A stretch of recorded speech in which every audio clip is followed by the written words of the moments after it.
Hier ist euer Monkey King Rambo. Abonniert den Kanal, liked das Video für mehr affengeilen Content.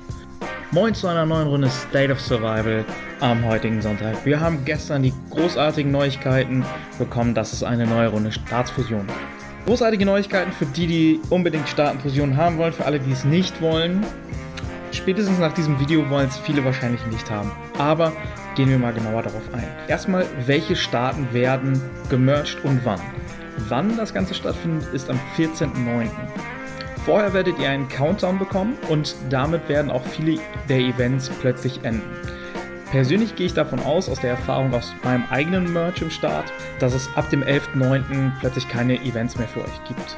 Und dabei ist es dann einfach nur, ihr müsst täglich euch einloggen, macht eure Daily Tasks, wandelt ein bisschen Plasma in Polyplasma um und das war's. Mehr müsst ihr an diesen Tagen eigentlich im Spiel selbst nicht machen. Wenn ihr den Countdown habt, ich hoffe auch, dass es wie bei unserem Merch war.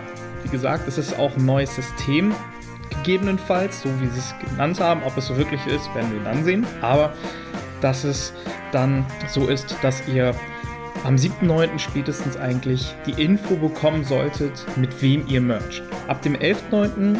habt ihr einfach keine Events mehr und das geht die ganze Woche. Weil am 14. habt ihr dann den Merch selbst und da finden dann auch Wartungsarbeiten statt. Auf ein paar Details zur Vorbereitung gehe ich gleich noch ein. Wichtig ist auch, eure ganze Historie ist verschwunden. Egal in welchen Staat ihr mercht oder ob ihr der Hauptstaat seid, in den fusioniert wird, eure Historie da drin verschwindet. Also, falls das nochmal für euch wichtig ist, macht einen Screenshot oder sonstiges davon. Für Start 181 bis 210 gibt es ein Merch, für Start 235 bis 306 wird es Merch geben und für 361 bis 426. Jetzt fehlen ja einige Staaten, nämlich die Staaten 211 bis 234 und 307 bis 360. Das hängt damit zusammen, dass sie momentan noch ein laufendes Weltevent haben, das auch noch mehr als bis zum 14.09. geht und deshalb noch nicht gemerged wird. Ich hoffe ganz ehrlich für euch, dass ihr danach gemerged werdet, vielleicht in einem direkten Anschluss-Merch, weil sie haben ja jetzt eigentlich genug Erfahrung gesammelt. Ich gebe euch jetzt mal ein paar Tipps, wie ihr das bestmöglich vorbereiten könnt. Sobald ihr die Infos habt, mit welchem Staat ihr zusammengeschlossen werdet, kontaktiert sofort den Gouverneur des Staates oder die Top-Allianz und macht einen gemeinsamen Discord-Server. Denn es ist ganz wichtig, dass die Top-Allianzen dabei sind, ansonsten wird das sowieso nichts. Gründet einen gemeinsamen Discord-Server, auf dem ihr viele Sachen besprechen könnt. Unter anderem eben auch, wer kriegt welches Allianzgebiet. Je früher ihr das abstimmt, desto besser und je harmonischer ihr das abstimmt, desto besser. Wichtig ist auch zu bedenken, dass ihr euch schnellstmöglich ein bisschen kennenlernt. Wenn ihr Allianzen seid, die sowieso Voice Calls oder Video Calls machen, dann bietet das eben auch auf dem Startserver einmal an, damit ihr euch ein bisschen kennenlernt. In dem Rahmen solltet ihr auch gucken, wie habt ihr bisher in eurem Start harmonisiert, wie habt ihr bisher in eurem Start euch verhalten. Denn ich kann euch nichts Dringenderes empfehlen, als zu gucken, dass ihr hoffentlich am Ende des Tages keinen toxischen Start habt, sondern von der Denkweise und wie ihr das gemeinsam spielen wollt, sehr ähnliche Vorstellungen. Ihr braucht nur eine hochtoxische Allianz und die ganze Fusion wird eine Vollkatastrophe. Denn die werden keine Regeln akzeptieren, die werden machen, was sie wollen und am Ende wird euer Start schneller kaputt sein, als ihr überhaupt fusioniert seid. Dementsprechend ganz wichtig, guckt euch das an, was habt ihr bisher gehabt und wie wollt ihr gegebenenfalls in Zukunft das gemeinsam aufstellen. Ganz wichtig ist auch, dass ihr nebenbei noch eine Liste der Allianzkraft macht, weil für alle, die bisher in den Top 20 waren, kann es sein, dass sie nicht mehr Reservoir Rage spielen können, dass sie nicht mehr Mining Mayhem mitspielen können. Dementsprechend die Empfehlung auch, direkt in eurem Start zu gucken, habt ihr nicht potenziell schon frühzeitige Mergers mit Leuten, die ihr kennt. Denn es ist einfacher, mit Leuten, die ihr kennt, zu mergen, als mit Leuten, die ihr noch gar nicht kennt, wo vielleicht auch eine ganz andere Art und Weise des Spielstils herrscht. Das dazu. Gov-Credits habe ich gesagt, die verschwinden. Ihr müsst die alle neu sammeln. Governor verschwindet. Ab dem 11.9. habt ihr auch keine Events mehr.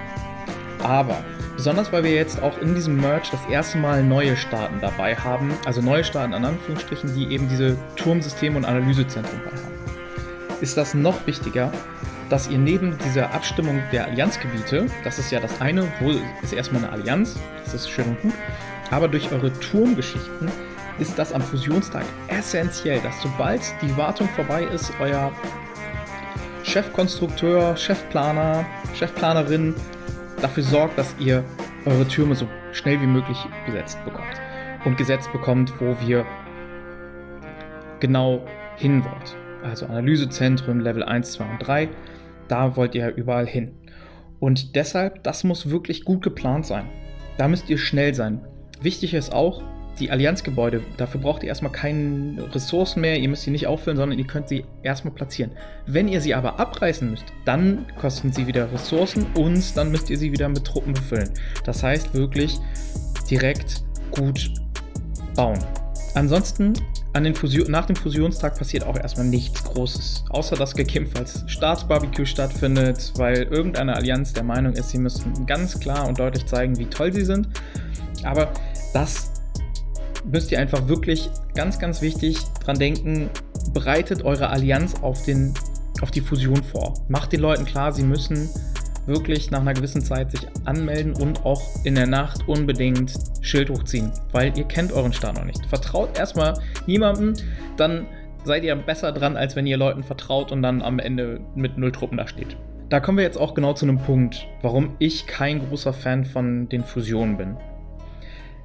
Es ist ein Trugschluss, dass dadurch wirklich mehr Aktivität stattfindet. Die Aktivität sinkt extrem schnell, weil die Spieler sind es jetzt über längere Zeit gewohnt, kleine Spieler, große Spieler, mittlere Spieler, gute Rankings in Weltevents zu bekommen, dadurch Skins zu bekommen, Rahmen zu bekommen, viele kostenlose Geschichten zu bekommen mit kleinerem Aufwand. Und ganz, ganz plötzlich kommen jetzt sehr, sehr viele Spieler. Und auch viele Cacher. Das heißt, Skin-Events, die gegebenenfalls auch mal von einem Free-to-Play-Player mit viel Aufwand gewonnen werden konnten, zumindest dass er einen Skin bekommen konnte, ist nicht mehr möglich. Und davon werden Spieler aufhören. Wenn ihr eine toxische Allianz habt oder einen toxischen Staat, mit dem ihr gemeinsam fusioniert, werden viele aufhören, weil sie abgebrannt werden, weil sie ständig irgendwelche Bedrohungen haben, weil sie bei Bunkern keine Chance mehr haben, weil sie kein Reservoir Raid mehr spielen können. All diese Spieler werden aufhören. Das heißt, ihr habt nur eine kurze Aktivitätskurve, wo es super voll ist, zum ersten Hauptstadtkampf und Co. Ansonsten wird die Aktivität enorm schnell sinken. Leute, die vorher schon drüber nachgedacht haben, die hören auf. Und dementsprechend der große Trugschluss ist, dass ihr wirklich mehr Aktivität habt. Am Ende profitiert hauptsächlich der Spielehersteller davon, weil die Leute, die am Anfang jetzt um Skins noch konkurrieren, die werden mehr Pakete kaufen. Low Spender werden, die bisher immer irgendwie in den Top 50 überall gelandet sind, oder Medium Spender, werden gegebenenfalls animiert, noch mehr reinzubuttern. Und dementsprechend ist aus meiner Sicht die Fusion ein Trugschluss zu glauben, dass man dadurch wirklich mehr Aktivität generiert. Aber wie gesagt, wenn ihr das alles gut vorbereitet, wenn ihr tolle Staaten zusammenbekommt, die eine ähnliche Denke haben, die viel, viel kooperativer sind und alle wirklich kooperativ denken, dann ist das cool. Dann habt ihr vielleicht die Challenges beim Bunkerkampf oder ihr habt Challenges auch bei der Hauptstadtkampf, aber sobald es zum Beispiel bei Staat gegen Staat ist, dass ihr wirklich als ein Staat agiert, dann seid ihr wirklich gut. Und vielleicht verliert ihr dann auch nicht so viele Spieler. Aber wie gesagt, ihr braucht nur eine toxische Allianz, ihr braucht nur ein toxisches Verhältnis in einem alten Staat, der zu euch kommt und der ganze Staatenzusammenschluss wird nicht funktionieren. Es wird nicht gut, weil die bringen alles mit rein. Es ist nicht so, dass die Leute mit einem neuen Kopf, neuen Sichtweise wirklich in diesen neuen Staat kommen, sondern sie bringen ihre alten Probleme mit. Ich hoffe, ich konnte euch damit einen guten Einblick in die Staatenfusion geben, in all das, was kommt und ja, wie gesagt, am Anfang, ich habe alle Details schon mal reingeschrieben, die aus den bisherigen Merges bekannt sind. Falls es komplett neu ist, tut es mir leid, aber ich glaube, sie werden nicht so viel geändert haben.